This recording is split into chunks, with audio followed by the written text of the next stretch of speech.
અમારા પરમ મિત્ર રોહિતસિંહ જેઓ પોલીસ ભરતીની રનિંગમાં પાસ કરીને આવેલ છે, જેઓ તમને ગ્રાઉન્ડ વિશે થોડી ઘણી માહિતી આપશે કે ગ્રાઉન્ડમાં જતી વખતે શું કરવું અને કેવી રીતે રનિંગ કરવું, રનિંગ પહેલાં શું કરવું, એના વિશે માહિતી આપશે. જે કેન્ડિડેટ રનિંગ કરતી વખતે ગભરાય છે એ ગભરાટ રાખવાની જરૂર નથી. રનિંગ કરવી કોઈ હાર્ડ વસ્તુ નથી. મેન્ટલી તમારે પ્રિપેર રહેવાનું છે કે હું રનિંગ કરી શકું છું. ગભરાટ બિલકુલ રાખવાની નથી. રનિંગ એક મેન્ટલી તમારે પ્રિપેર રહેશો અને રનિંગ પહેલાં થોડી ઘણી તમારે સ્ટ્રેચિંગ અને એક્સરસાઇઝ કરવી પડશે. આ છે અમારા રોહિતસિંહ, જેઓ પોલીસની ભરતી 8 જાન્યુઆરીના દિવસે અમનું રનિંગ હતું, જેઓ 21 મિનિટના અંદર રનિંગ પૂરી કરીને આવેલ છે. એ તમને રનિંગ વિશે થોડી ઘણી માહિતી આપશે. સૌપ્રથમ મારે 8 તારીખે ગ્રાઉન્ડ હતું, ફર્સ્ટ દિવસે જ હતું. ત્યારે 8 તારીખે સવારે હું 4 વાગે નીકળી ગયો હતો અને 4:45 વાગે મારી એન્ટ્રી હતી. ત્યારબાદ મારી ચેસ્ટને બધું ચેસ્ટ અને પેલું સેન્સરને બધું પ્રોસેસ ચાલુ થઈ ગઈ.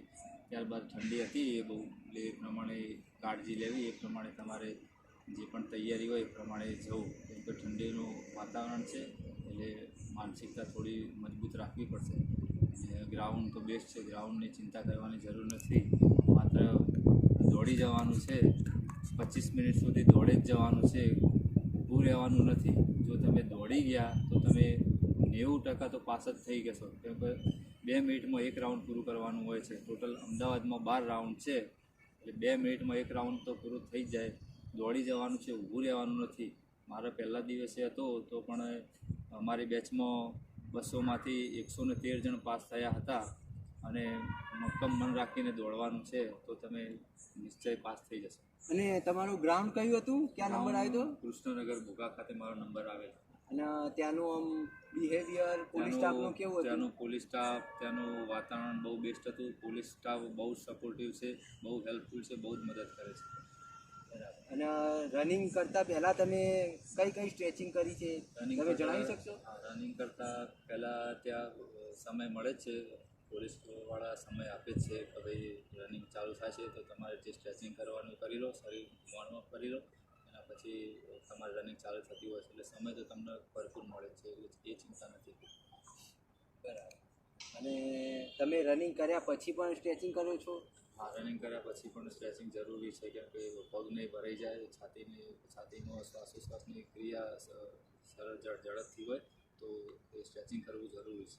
અને અમુક કેન્ડિડેટ જેઓ 12 રાઉન્ડ મારવાના હોય છે પરંતુ 11 રાઉન્ડ જ દોડીને ઊભા રહી જાય છે, એમના વિશે તમે શું કહેશો? એ લોકોને મારે એવું જ કહેવું છે કે 11 રાઉન્ડ મારી દીધા હોય તો પછી એક રાઉન્ડ આ છેલ્લો ચાન્સ છે એમ સમજીને દોડી લેવું જોઈએ. કેમ કે 12 રાઉન્ડ હોય છે અને 12 રાઉન્ડ એ છેલ્લો દિવસ એક જ ભરતીમાં મારવાના હોય છે, તો મારી લેવા જોઈએ. અને જો ઊભા ના રહ્યા તો તમારા 12 રાઉન્ડ નીકળી જ જાય છે.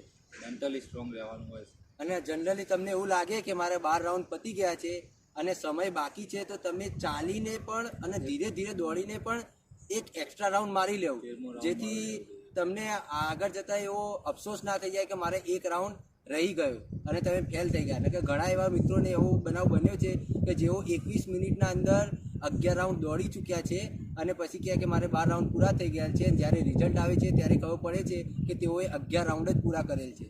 એટલે મહેરબાની કરીને જ્યાં સુધી 25 મિનિટ પૂરું ના થાય ત્યાં સુધી તમને એવું લાગે કે 12 રાઉન્ડ પૂરા થઈ ગયા છે તો પણ તમે 13મો રાઉન્ડ પણ દોડી લેજો. ચાલીને કે ધીમે ધીમે દોડીને પણ પૂરું કરજો. એક રાઉન્ડ એક્સ્ટ્રા મારવાથી તમારું કંઈ ઘટી નહીં જાય. અને ખાસ એ કે જ્યારે તમારી રનિંગ ચાલુ થાય એટલે જે રબરની રિંગ આપવામાં આવે છે એ રબરની રિંગ ખાસ આંગળીઓમાં લગાવી, જેથી રાઉન્ડ ગણવામાં મિસ્ટેક ના થાય. પ્લસ પગની બૂટની દોરીને એ બધું મજબૂત બાંધી દેવું, જેથી કોઈનું પગ બગ આવે તો કોઈ પડી ના જાય. અમારા ગ્રાઉન્ડમાં પણ એવા કિસ્સા બનેલા કે 2 જણ એવા પગ આવવાથી પડી ગયેલા, એટલે બૂટ નીકળી ગયા એવો પ્રશ્ન થાય છે. તો બૂટની દોરી મજબૂત બાંધી દેવી, પ્લસ રબર રિંગ એ કમ્પ્લીટ હાથમાં લગાવી દેવી, જેથી કોઈ પ્રશ્ન ના આવે. અને બને તો રનિંગમાં તમે જે દોડતા હોય તમારી સ્પીડમાં તમારી જગ્યા પર જ દોડવું, કોઈને અડવું નહીં કે તમારો કોઈને હાથ ના અડે કે જેથી એ વ્યક્તિ પડી જાય, તમારા લીધે કોઈ બીજાને નુકસાન ના થાય, કોઈ બીજાની ભરતી ના બગડી જાય, એવું ના કરવું. તમે તમારી સ્પીડમાં અને બને તો એકદમ સેફ રનિંગ કરવું. તમારી પણ સેફટી રહેશે અને બીજા જે વ્યક્તિ દોડતા છે એમની પણ સેફટી રહેશે. અને જો તમને એવું લાગે કે તમારો આગળનો વ્યક્તિ તમારાથી થોડી સ્લો સ્પીડમાં દોડે છે તો તમે બને તો તેને ઓવરટેક મારીને આગળ નીકળી જવું, જેથી તમારું ટાઈમિંગ સારું રહેશે અને તમે ઓછા મિનિટમાં રનિંગ પૂરું કરી શકશો. ચલો, આ હતી રનિંગની થોડી ઘણી માહિતી, જે તમે કાળજીપૂર્વક ધ્યાન રાખજો. જો તમે આ ધ્યાન રાખશો તો તમારી રનિંગ જલ્દી પૂરી થશે અને તમે ઘરે આવીને મા બાપને એક સારી ખુશખબરી આપી શકશો કે મમ્મી પપ્પા, હું આજે રનિંગ પાસ કરીને આવેલ છું. જય હિન્દ, જય ભારત.